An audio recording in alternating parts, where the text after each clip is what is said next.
Hi, I'm Jay. Welcome to the channel, and today we're going to be talking about solar panels.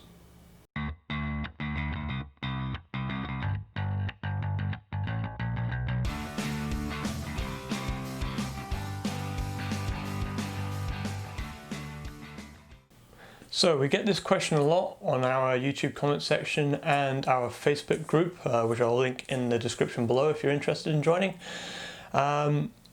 How big of a solar install? How did you do it? Did you link the controller up to this or up to that? PWM versus MPPT, all that kind of stuff. So we thought, while we were out on a camping trip a month or so ago, we thought we'd take the opportunity to show us our setup, and maybe that'll give you some ideas. So here it is. So, our solar setup. Let's start with the panels. We have two 100 watt Phototechnic panels, I think they are. I can't remember the company, I'll link them in the description below. On a little hinged kind of frame, which also gives us storage for our max tracks.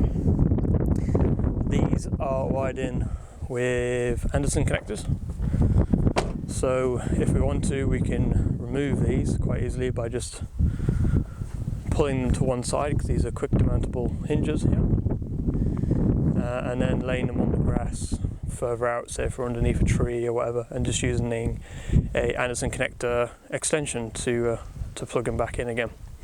So yeah, 200 watts we found is very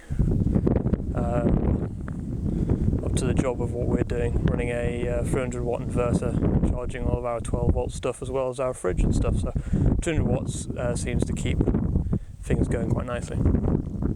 Our controller, again from the same company, Phototechnic or whatever they're called. I'm not really show you the controller here. This is the control you get with it. But we went for the dual battery one, but I didn't use the dual battery function in the end, because I'll show you in a minute the way I wired it up.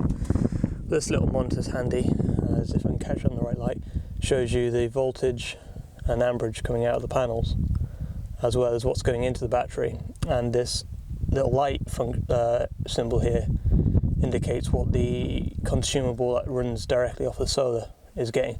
We don't use it, but you can use that for some high current stuff that you only want to use when you've definitely got solar to save running out your battery, for example.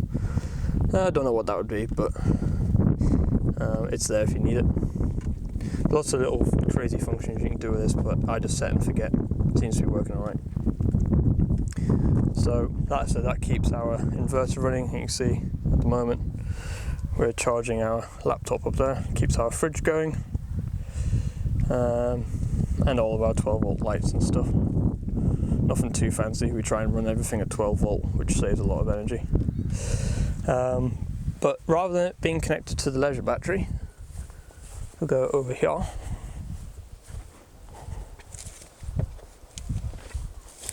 It's actually directly connected to our starter battery. This one is our starter battery.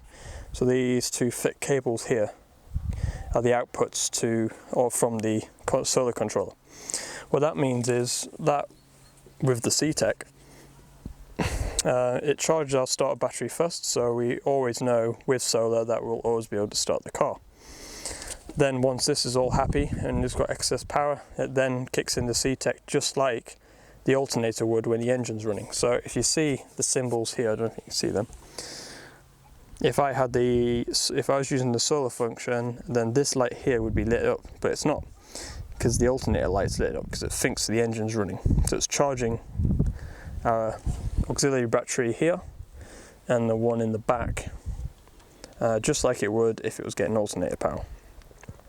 So yeah, we set that up because we always want to be sure that we definitely be able to start the car. So that's pretty much it, to be fair. It's nothing too fancy. I haven't got any fancy controllers or Bluetooth things that I can connect to my phone or anything like that. I thought keep it simple, keep it relatively cheap, and it means that we don't have to, like here, you can see the hook up there, we're not using the hookup. And to be fair, ever since installing 200 watts of solar panels, we haven't had to use the hookup at all. So yeah, that's our solar setup, and hopefully that's helped. And there's Mopey Alice. Until then, I'll see you later.